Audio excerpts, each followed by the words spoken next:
Welcome to my fall-winter garden here on the west coast of Canada, where we're still growing some things in the ground. To start off with, in this bed we have some gailan, which is Chinese broccoli, and while the plants are quite small still, some of them are getting a bit bigger.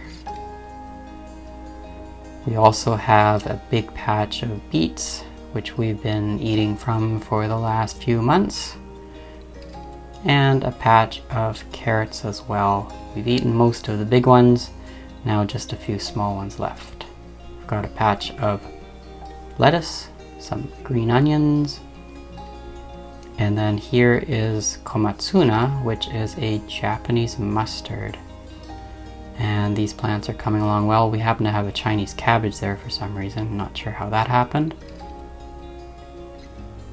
And then we have a patch of kohlrabi, which is also coming along.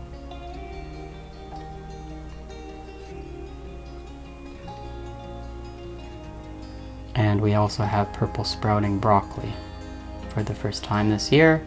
Some dinosaur kale. And some regular broccoli. Also have planted some cabbages, and these are still small, so doubtful we'll have any this winter. But we do have a lot of Chinese cabbage, or Napa cabbage, or sui choy. This one is a little bit holy because we've had some slugs eating on it, but it's still delicious, holes and all, and we've been using it a lot. We also have a patch of turnips, and this is a Japanese style of turnip, so they are white, and they also don't get that big, although we've had some bigger ones there that we're ready to eat. We have a small patch of leeks. These ones are still left over, and as you can see they're starting to bolt, but there are some that we probably can start eating, like this one. We also have broccoli, and it's left over from the summer as well. There are some little florets on it, no big heads, but we can still pick them and eat them. These ones are a little bit too far gone. Another cabbage, and we have a small row of radishes, which we've been picking and putting in our miso soup. We have a bit of spinach, and this plant, which I'm not sure what exactly it is, it might be something, I'm not sure. We've got some kale, and the kale I've been using in my smoothies. We have Swiss chard, and Swiss chard is not my daughter's favorite, but I've been using it in smoothies. And we have bright lights, which is red and yellow. We also have two daikon radish, which are growing quite well in these containers. They're getting thicker, and we've got lots of leaves, of course.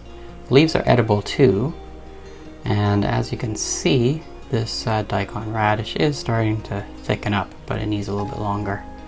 We have a bucket of peas, so this 5-gallon bucket is something you can easily make. I've got a video that I'll link to above, and as you can see, it's actually full of blossoms, and there are some peas on there as well. And it's been growing very well in a sheltered spot next to my greenhouse. So onto the herb patch, where we have various different herbs in containers in front of my greenhouse where they get the afternoon sun. And as you can see, this parsley has taken off like crazy. The chives are almost done. The oregano needs a bit of a trim. And then we have a few containers of lettuce, and these are small lettuce, but I have been taking some leaves off here and there for sandwiches in the past month or so. In the greenhouse, we have still one pepper plant. It's got a couple of peppers on it, so I didn't want to cut it down. However, all the other plants I have shortened, and hopefully they'll survive until next spring, where they'll burst forth with growth.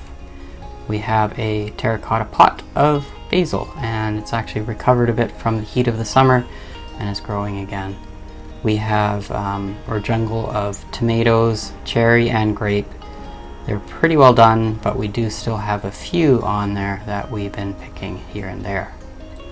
And then on to the citrus patch, mandarin orange, and then the lemon tree, which still has quite a few lemons on it. They are slowly starting to ripen. As you can see with this one here, it's starting to turn yellow, so we're pretty excited about that.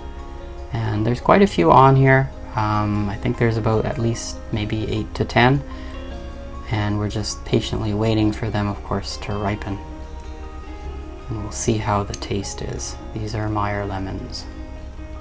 And then on to more fruit. We have a few raspberries still on our raspberry canes and our raspberry patch. And we've been picking a little bit every few days. And as you can see, we've got some nice raspberries even in November. So that's it for the tour. Hope you enjoyed that. As you can see, here on the west coast with our mild winters, we're able to grow still a few things in the ground without problem. The garden is a bit of a mess right now. We have lots of leaves falling from our fruit trees, but despite that, we're still very grateful to have a garden. So thanks for watching. Let me know if you have any questions.